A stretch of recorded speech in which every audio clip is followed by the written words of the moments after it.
Feliz sábado para todos. ¿Cuántos están contentos y agradecidos a Dios por este honor de estar en su casa de oración en su día santo? Y ahora una pregunta que, bueno, todos podremos responder muy fácilmente. ¿Cuántos quisieran que ocurriera un milagro en su vida? ¿Cuántos quisieran? Amén, ¿verdad? Ahora, sin intentar ser aguafiestas, podría ser que ese milagro ya esté ocurriendo en tu vida y no te has dado cuenta. ¿Podría ser eso? Podría ocurrir que el milagro que deseamos ya esté sucediendo, o quizás más de un milagro. Y no solamente no nos estamos dando cuenta, sino por lo tanto no estamos dando gracias. ¿Podría ocurrir? Podría ocurrir. Como también podría ocurrir que Dios desea hacer el milagro en tu vida y en la mía, pero algo en nosotros no lo está permitiendo. ¿Podría suceder también? Podría suceder. Bueno, el título de nuestro tema para hoy, nuestra reflexión es precisamente, ¿quieres ver un milagro en tu vida? Y un relato muy familiar, de hecho, conocido por todos, va a servir de base. Pero antes del relato bíblico, otro relato. Este tomado de la historia de las letras. No sé cuántos han escuchado hablar o han leído acerca de Lord Byron, un poeta. Le llaman romántico porque era del romanticismo inglés. El caso es que parece que desde temprana edad Byron era muy brillante. De esos cerebritos que parece que siempre están pensando en algo. Muy ocurrente, creativo, básicamente un genio. Y un día cuenta este relato, parte de un autor llamado Wayne Dosick. Dosick en su obra en inglés, Golden Rules. ¿Cómo traducimos Golden Rules?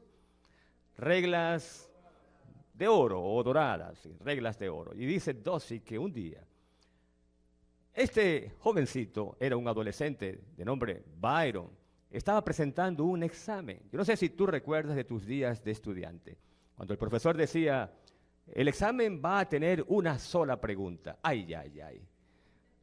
Porque si es una sola pregunta, no hay razones para estar felices, es más bien para estar preocupados, porque esos exámenes de una sola pregunta eran realmente como una especie de anzuelo. Y peor si el profesor decía una sola pregunta y al libro abierto. O sea, puedes abrir el libro. O sea, tú dices, óigame, nos va a lanzar a matar.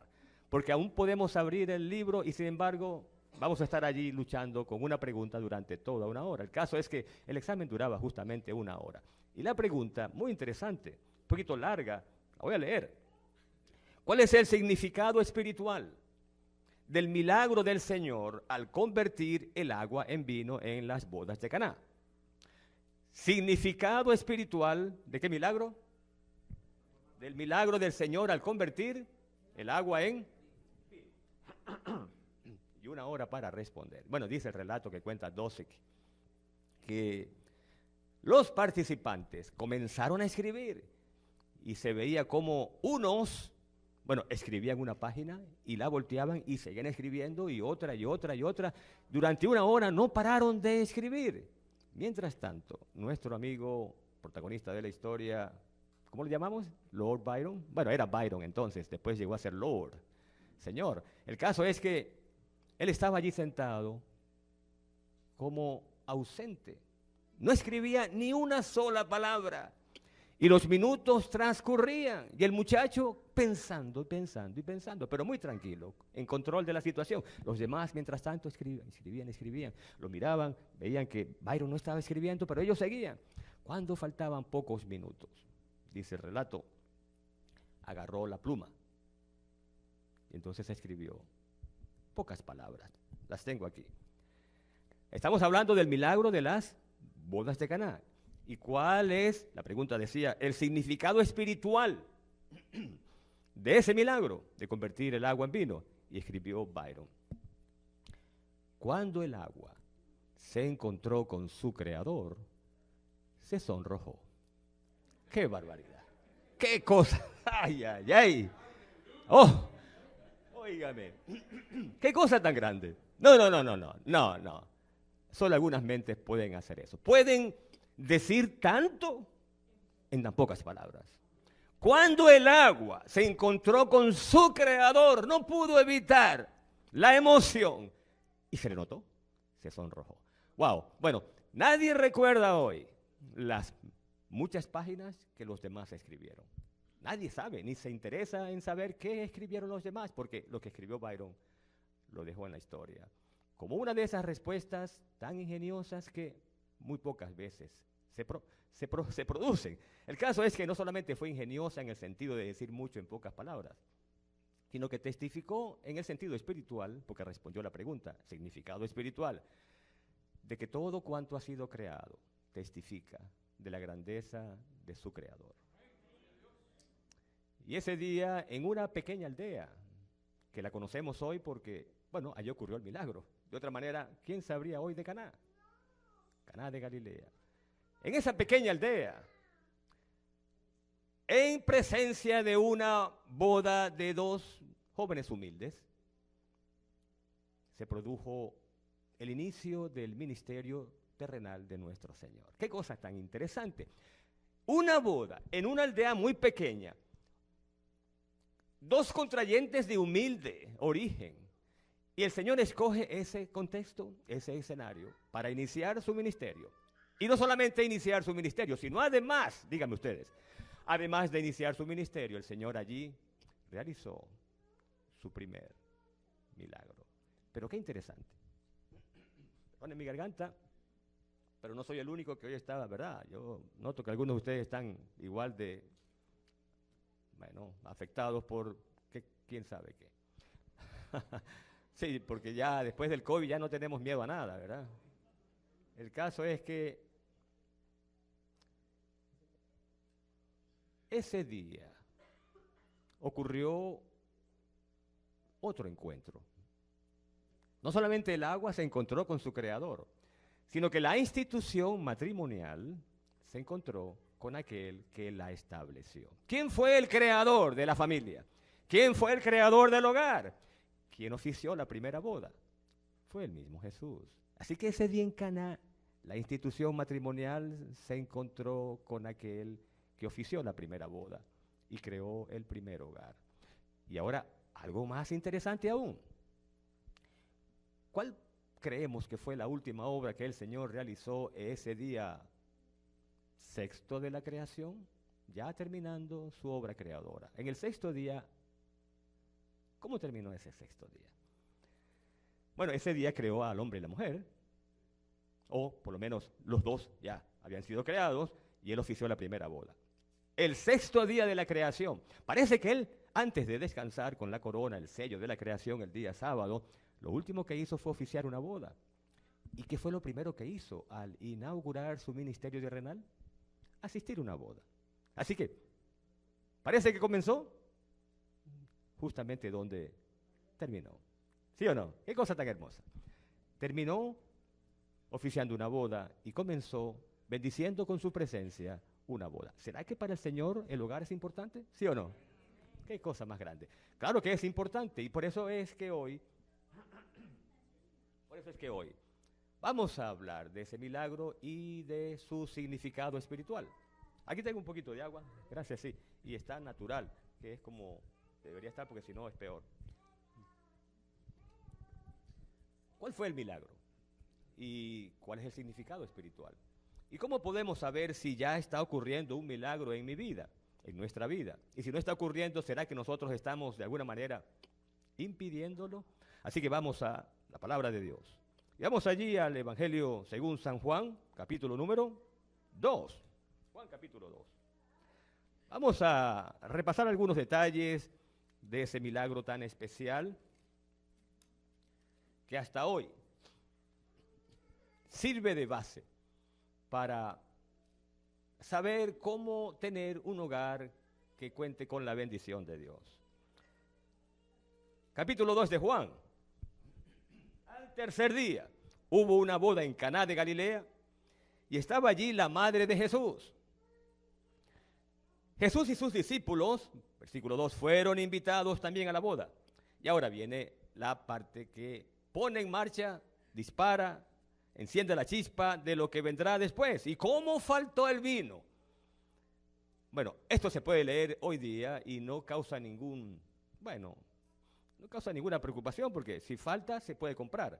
Allí al lado se puede comprar, aquí, por allá, en todas partes, pero que faltara el vino en una boda que dura varios días. En aquel entonces las bodas duraban, no las bodas, la celebración, duraban varios días.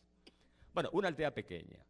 Lo más seguro es que allí estaba todo el pueblo, invitados y no invitados, ¿sí o no? Porque se sienten parte de una misma familia, todos se conocen, a veces todos están relacionados, emparentados, un pueblo pequeño. Ahí estaba todo el pueblo. Y que se acabara el vino. Tremenda calamidad. ¿Qué pareja quiere comenzar su viaje por esta vida como pareja matrimonial, recordando que en su boda faltó la comida? Hoy diríamos la comida porque, mire, el mayor atractivo de las bodas adventistas, ¿cuál es? La comida. Asegúrate si te vas a casar, asegúrate de que haya suficiente comida. Tú vas a pensar que vendrán 50, van a venir 100, probablemente más, y debe haber comida para todos. Y comida, bueno, el adventista es exigente con la comida. Comemos bien, ¿sí o no? Así que no nos van a engañar con cualquier cosa.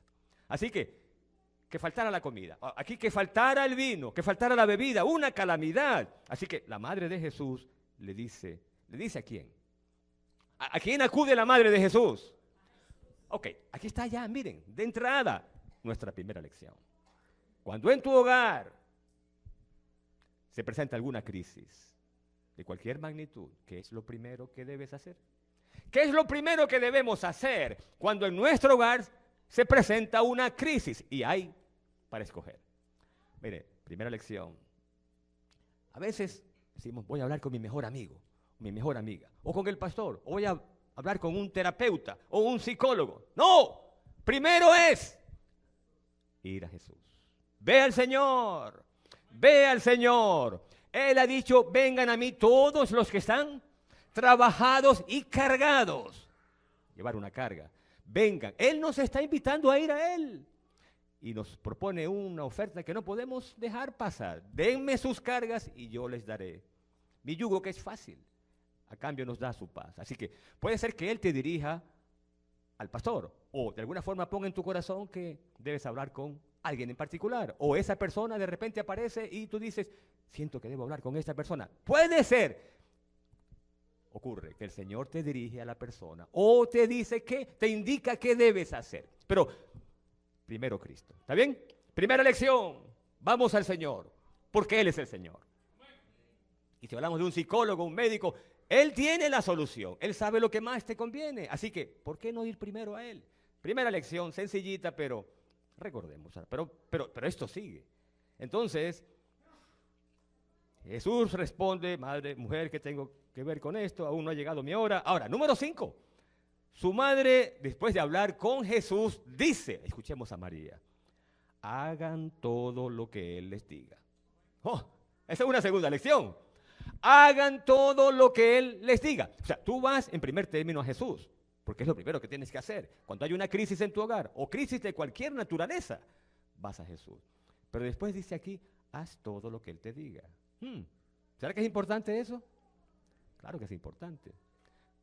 A lo mejor la respuesta está aquí. Aquí está todo lo que Él nos ha dicho. Toda su voluntad revelada está aquí. Y muchas veces, ¿saben qué? Muchas veces los problemas o bien comienzan o se complican porque hay cosas que sabemos que debemos hacer y no las hacemos. Entonces es un problema que nos hemos creado nosotros mismos por no hacer las cosas que Dios manda. Así que cuando ella dice, hagan todo lo que Él les diga, básicamente está diciendo, Él es el Señor, obedézcanlo. ¿Está bien allí? Haz todo lo que el Señor te diga. Su voluntad ya ha sido revelada. Muchas veces no hay que ir más lejos de qué dice el Señor en su palabra. Quizás el problema es producto de que hay algo que dice aquí que no estamos haciendo. Y si lo hacemos, entonces el problema se soluciona ya de manera automática. Número 2, pero ahora no termina allí. Ya tenemos 2 lecciones. Primero vamos a Jesús. Segundo, hacemos todo lo que Él dice. Pero entonces dice el relato que había allí, versículo 6, ¿cuántas tinajas de piedra? 6 tinajas de piedra para agua, de las que usan los judíos para la purificación. En cada una, o sea, en cada tinaja, cabían ¿cuántos cántaros? 2 o 3 cántaros. Algunas versiones solucionan el problema, porque uno dice cántaros, ¿cuántos litros había en cada cántaro? Sabemos que 40 litros. 40 litros en cada cántaro, o sea que si una tinaja tiene 2 o 3, podía tener entre 80 y 120 litros. Y si eran 6, multiplicamos entonces, a ver, un matemático, multiplicamos, supongamos que estamos hablando de 2 cántaros por cada tinaja. 6 tinajas por 2 cántaros, que tienen 80 litros, 6 por 80. No, 6 por 80. 6, o sea, hablando de 2 cántaros, 80 litros, 6 por 80, 480 litros de agua. ¡Wow! Pero supongamos que eran, 3 cántaros por cada tinaja. Entonces son 6 tinajas por 3 cántaros, que son 120. Son 6 por 120. A ver, 6 por 120, 720. 720 litros. ¿Y qué pasó con todo el agua? ¿Se convirtió todo el agua en vino o fue una parte del agua que se convirtió en vino? No, toda el agua. Toda el agua. 720. Momentito. 720 litros de... Mire, con eso alimentamos a... Bueno, más bien damos de beber a Caná y a otra Caná y varias Caná juntas. 720 litros de vino. Aquí hay una lección. La lección es, escucha bien, nuestro Dios es un Dios de abundancia. No es un Dios de escasez. Y cuando ese Dios da con ganas. Cuando ese Dios abre las ventanas de los cielos, desde los cielos descienden bendiciones hasta que sobren. Este es el Dios. Y cuando multiplica panes y peces, puede alimentar a ¿cuántos miles? Bueno, 5,000 hombres. Pero en aquel tiempo, ¿cuántos niños por cada pareja? Y los niños, sobre todo los adolescentes, ¿cómo comen? Así que ponle 5,000 hombres, 5,000, siempre hay más mujeres que hombres, así que más de 5,000 mujeres, 5,000 hombres, ve sumando, pongamos 2 niños por cada, y estamos siendo conservadores, 2 niños por cada pareja. Miren, ese día más de 20,000 personas comieron y se saciaron y aún así sobró. Ese es el Dios. Mire, cuando Dios da con ganas. Da con ganas. Y con gozo. Así que puede ser que el milagro esté ocurriendo y no nos estamos dando cuenta. ¿Por qué lo digo? Porque falta el pan. ¿Ha faltado el pan en la mesa, en tu casa? ¿Ha faltado el agua? O sea, ¿qué falta? Tenemos suficiente y a veces sobra. ¿O no? Tenemos suficiente incluso a veces para dar. ¿Y cuántos hay que no tienen? Y sin embargo no nos falta. Puede ser que el milagro ya esté ocurriendo y no estamos reconociéndolo. Y mucho menos, por supuesto, dando gracias. Pero no termina todo allí porque más adelante leemos, bueno, ya sabemos, ¿qué ocurrió cuando Él transforma el agua común en vino de la mejor calidad? Bueno, el maestro de ceremonias prueba aquello. Y entonces el hombre, bueno, queda asombrado, sin saber de dónde era, versículo número 9, dijo, todo hombre sirve primero el buen vino. Bueno, al principio de la fiesta, ¿verdad? Lo primero, lo mejor. Y cuando han bebido bien, sirve el inferior. Pero tú has guardado el buen vino hasta ahora. O sea, no solamente son bendiciones abundantes, sino que son bendiciones de la mejor calidad. Lo que esto quiere decir básicamente es esto. Si tú en este momento tienes lo que consideras lo peor, o la peor vida, Él la puede hacer mejor, ¿sí o no? Pero si tienes una buena vida, Él puede convertir lo bueno en lo mejor. Lo malo lo convierte en bueno y lo bueno lo convierte en lo mejor. O sea, no hay límite. Si tú dices, no, es que yo no tengo problemas, tengo un buen hogar, una buena esposa, buenos hijos, buen trabajo, ¿sabes qué? Ese no es el límite. Ese no es el límite. Dios puede darte aún más. Tienes un buen hogar, Dios puede darte un hogar mejor. Disfrutas de felicidad, Dios puede darte más. Tienes un buen trabajo, puede darte un trabajo mejor. No hay límite para lo que Dios puede hacer, a menos que tú pongas un límite, y tú puedes limitar a Dios por falta de fe. Pero ¿quién va a querer ser tan, escaso? Pero ahora, ¿saben qué me gusta del relato? No he dicho lo que más me gusta, imagínese usted. Porque el versículo 11 dice algo bien interesante, viniendo de la pluma de Juan. Dice, este milagro en Caná de Galilea fue la primera señal que hizo Jesús. Y así reveló su gloria. ¿Qué es eso? Parece un lenguaje críptico. La primera señal. ¿Qué quiere decir eso de señal? Bueno, un autor erudito de nombre William Barclay dice él que cuando Juan habla de una señal, vamos a buscar The Gospel of John, el Evangelio de Juan, página 103. En el Evangelio de Juan, cada detalle tiene un significado. Y todo apunta hacia algo más. O sea, cuando tú leas de un milagro del Señor que Juan registra, abre bien los ojos. Pídele a Dios que te dé entendimiento, porque ese milagro no es algo que simplemente sucedió y quedó en el pasado y ya no tiene más significado hoy. No, ese milagro tiene un significado hoy. Por ejemplo, ya mencionamos la multiplicación de los alimentos. ¿Cuál puede ser el significado espiritual de la multiplicación de los alimentos? ¿En qué sentido puede ser una señal? ¿En qué sentido puede ser esta transformación del agua en vino una señal? Es decir, que apunta hacia otra cosa. Hablemos de los alimentos. ¿Qué significado espiritual puede tener el hecho de que el Señor Jesús tiene poder para alimentar con 5 panes y 2 peces miles de personas? ¿Qué significado espiritual puede tener? O simplemente es un milagro que ocurrió y ya. Bueno, muy interesante, pero eso es cosa del pasado. El significado es, mi amigo, mi amiga, que Jesús es el pan del cielo y que Él puede alimentar tu vida para siempre. Ese es el significado espiritual. Tiene poder. El maná que caía sobre el pueblo de Israel en el desierto era una señal de algo que vendría después, y ese algo era alguien realmente, el Señor Jesucristo. Pero hablemos de otra cosa, la resurrección de Lázaro. ¿Fue la resurrección de Lázaro un milagro que, un hombre llamado Jesús le dio vida a un cadáver que tenía 4 días? ¿Es eso nada más? La historia de cómo Jesús resucitó a este hombre en una aldea allá en Betania, ¿es eso nada más?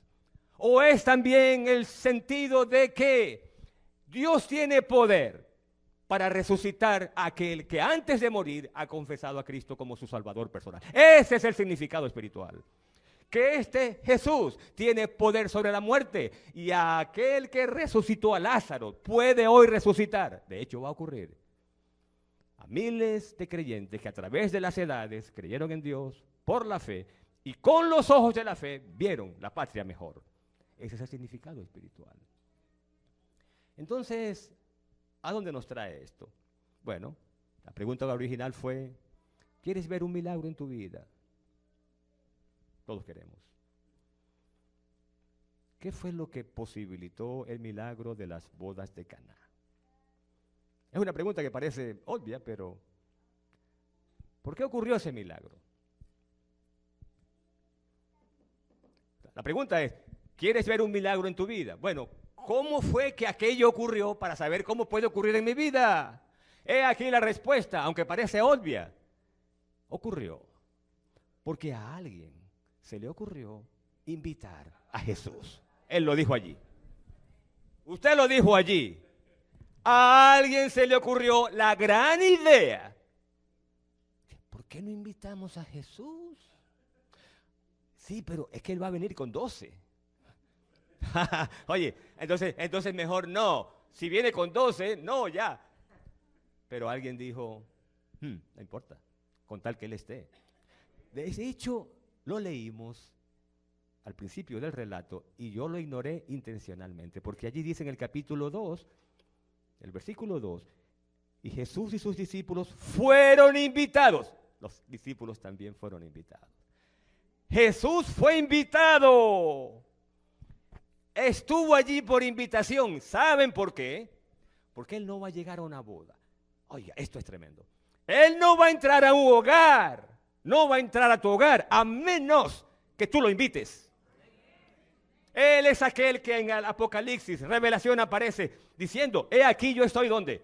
He aquí yo estoy a la puerta y llamo. Si alguno oye mi voz y abre la puerta, entonces entraré. Solo entonces entraré. No va a entrar a menos que tú lo invites. Yo quiero invitar a Jesús. No solamente a que entre, sino a que no salga de mi hogar. ¿Recuerdan el relato de Emaús? ¿Recuerdan ese relato? Esos dos discípulos tristes por las cosas que habían ocurrido en Jerusalén, cómo sus esperanzas habían colapsado, se habían hecho añicos porque esperaban, esperaban que aquel, ¿verdad?, que se presentó como el Mesías, redimiera a Israel. Y ahora, sin embargo, le dicen al extraño del camino, ese extraño que se une a ellos, le dicen, ya son 3 días. Hemos oído algunos relatos por allí que dicen que lo vieron, pero o sea, no creían.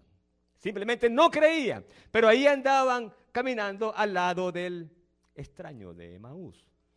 Y ocurrió algo, este relato es uno de mis favoritos, por eso les invito rápidamente, Lucas, capítulo 24. Ya conocemos el relato, por lo tanto voy a lo que me interesa. Caminan todo el trayecto que lleva hasta Emaús. Y ahora, versículo 28 de Lucas 24. Mucha atención. Llegaron a la aldea a donde iban.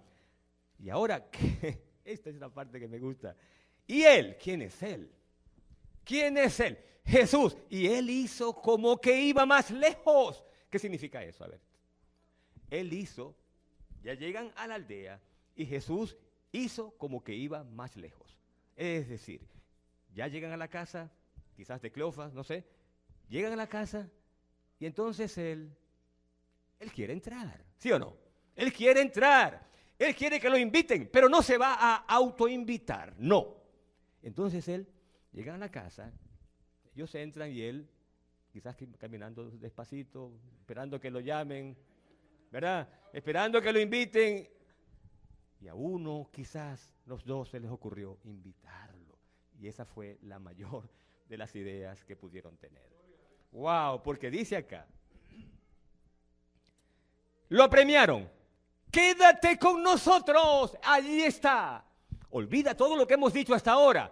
Pero he aquí la clave. Las palabras más importantes de esta reflexión son, Señor Jesús, quédate con nosotros. ¡Qué cosa tan grande! ¡Qué cosa! Quédate con nosotros, porque se hace tarde y el día ha declinado. Y él, por supuesto, no aguantó los pedidos, ¿no? Porque él entró y pasó a quedar con ellos. Y ya sabemos qué ocurrió. A mí me gusta la versión, la nueva versión internacional, porque donde dice, lo apremiaron, dice, pero ellos insistieron. Ellos insistieron, quédate con nosotros. Entonces, cuando estuvo allí con ellos a la mesa, ¿qué cosa? Él entra a una casa donde está siendo invitado y él toma el pan, lo bendice, lo parte y les da. Y entonces dice, versículo 31, entonces fueron abiertos sus ojos. ¡Wow! Y miren, qué curioso. No sé si se dieron cuenta, pero ellos no comieron. La emoción fue tan grande que allí quedó la comida. Regresaron por el camino donde habían llegado. 11 millas más a Jerusalén a contar la gran historia. Quédate con nosotros, Señor.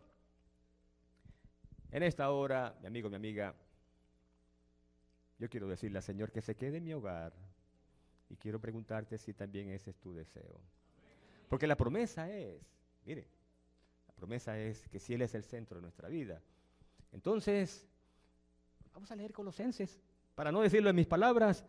¿Qué va a pasar cuando yo permito que el Señor entre? Es decir, cuando yo le abro la puerta. Colosenses, capítulo 2. Versículos 9 y 10, dice allí, porque en Cristo habita corporalmente toda la plenitud de la deidad. Óigame, esas son palabras mayores. ¿Qué está diciendo allí? En Cristo habita corporalmente toda la plenitud, pleroma, en griego, toda la plenitud de la deidad habita en él. ¿Qué está diciendo allí? Que es Dios. Dios en todo sentido y en el más pleno sentido de la palabra. Él es Dios. Cuando yo permito que Él entre en mi hogar, cuando permito que entre en mi corazón, entonces miren versículo 10. Y vosotros estáis, ¿qué dice allí? Completos. ¿Qué significa completo? ¿Está allí? No está allí.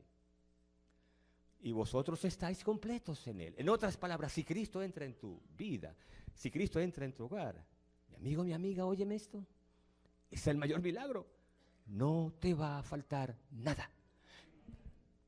No es que vas a tener ahora riquezas y te va a sobrar. No, Dios no promete riquezas. Lo que Él promete es que no nos va a faltar. Y vamos a tener suficiente incluso para dar.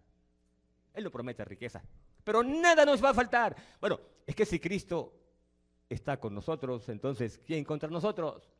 Un autor, la frase se atribuye a un autor muy conocido, C.S. Lewis, que dice, me gusta mucho porque dice, el que tiene a Dios y todo lo demás, no tiene más que el que solo tiene a Dios. Eso es tremendo. Qué cosa tan grande. El que tiene a Dios y todo lo demás, no tiene más que el que solo tiene a Dios, porque el que tiene a Dios tiene todo lo demás. Buscad primeramente el reino de Dios y toda su justicia, y todo lo demás te será añadido. ¿Cuántos en este momento quieren decir, Señor, no voy a aguantar 2 pedidos, no voy a esperar que me pregunten 2 veces, quédate en mi hogar? ¿Cuántos poniéndose de pie quieren decirle al Señor, Señor, quiero que te quedes en mi hogar, pero no como una figura más, no como uno más, sino como el rey de ese hogar, el centro de ese hogar? Lo primero y lo mejor en mi hogar serás tú. Y no vamos a vivir como si tú no estás. Vamos a estar conscientes de tu presencia y vamos a conducirnos como si tú estás allí realmente. ¿Saben qué significa esto? Si Cristo está en mi hogar, entonces debo tratar a mi esposa con cuidado, ¿sí o no? Con respeto.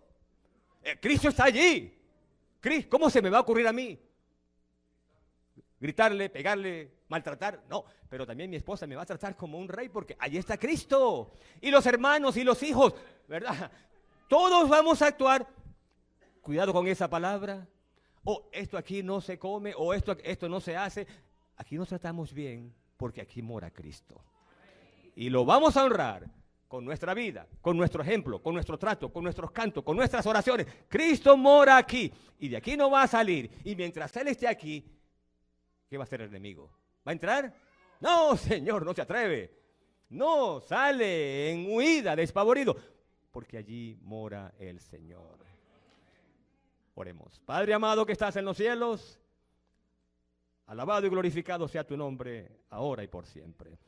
Queremos darte gracias, Señor, porque viniste a santificar la misma institución que al principio habías creado, el hogar. Y gracias también porque tú honras nuestros hogares con tu presencia a través de tu Santo Espíritu. Y queremos, Señor, pedirte que seas el Rey de nuestro hogar. Te sientes en ese trono y especialmente te sientes en el trono de nuestro corazón. Porque solo tú eres digno de honra y gloria, ahora y por todos los siglos. Amén.